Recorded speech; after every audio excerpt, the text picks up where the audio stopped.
Assalamualaikum, welcome to my channel. अच्छा, एक और बहुत इम्पॉर्टेंट बात।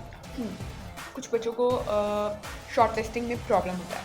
मुझे तो पहले सब बोलते थे शॉर्ट लिस्टिंग करो। मुझे पहले तो समझ ही नहीं थी आ रही how to do shortlisting. मुझे ऐसे लगता था कि कहते भी थे कि जो इम्पोर्टेंट फीचर्स को अलहदा से लिख लो, एक पूरे नोट्स बनाओ शॉर्ट लिस्टिंग के लिए, या फिर अलहदा से लिखो।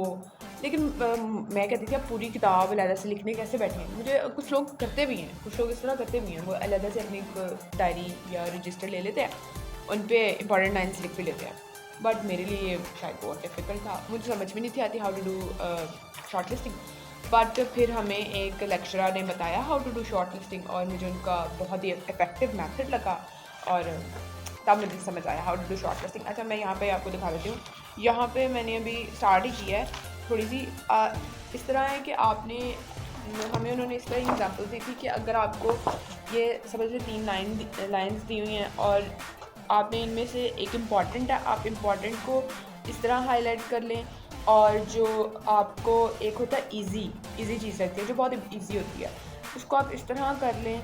और जो है जो वेस्ट मटेरियल होता है, जैसे बुक्स में लाइन लिखी होती है इन द फिगर बिलो, जो वेस्ट मटेरियल लिखा होता है कुछ in the figure below as shown, या फिर समथिंग लाइक दिस, तो हम उसको इस तरह डबल लाइन करके या ट्रिपल लाइन करके काट देना चाहिए। इसका शॉर्ट लिस्टिंग का बहुत बड़ा फ़ायदा होता है बहुत सारे टेस्ट में, ख़ास तौर पे मेडिकल स्टूडेंट्स को तो इसका बहुत ज़्यादा बेनिफिट होता है।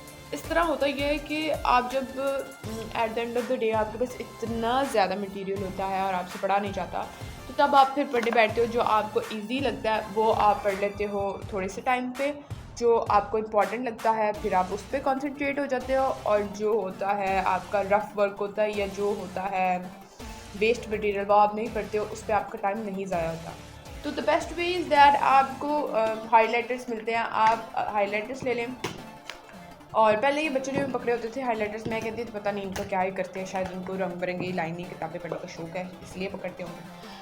तो आप कोई एक अपने लिए कलर स्पेसिफिक कर लें कि ऑरेंज, मेरे लिए भी ऑरेंज तो मैंने अपना इम्पॉर्टेंट बनाया हुआ है कि ये मैं इम्पॉर्टेंट के लिए यूज़ करूँगी, तो आप उसको ऑरेंज से हाईलाइट कर लें।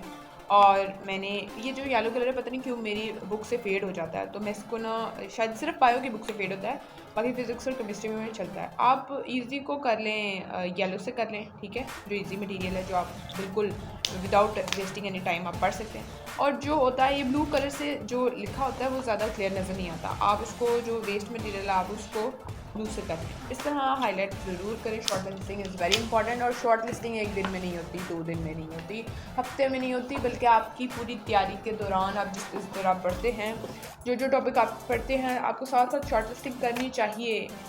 और ये इकट्ठी होती भी नहीं है, साथ साथ करेंगे तो होगी। जैसे अब मैंने ये किया है, इस पे ऑरेंज लाइंस इंपॉर्टेंट हैं और पिंक लाइंस भी इंपॉर्टेंट हैं, लेकिन वो लाइंस हैं जो इजी हैं, जो मेरे लिए इजी हैं। हर बंदे का डिफरेंट मेथड होता है और डिफरेंट लेवल होता है। ये जैसे अब ये लाइन है, ये लाइन जो है ये मैंने ब्लू से मार्क की हुई है क्योंकि इसमें मुझे लगता था कि ये वेस्ट प्रोडक्ट है। Another important point of short listing, जो इन्फॉर्मेशन दूसरे रिसोर्सेज पे होती है, हम उसको किस तरह से करें।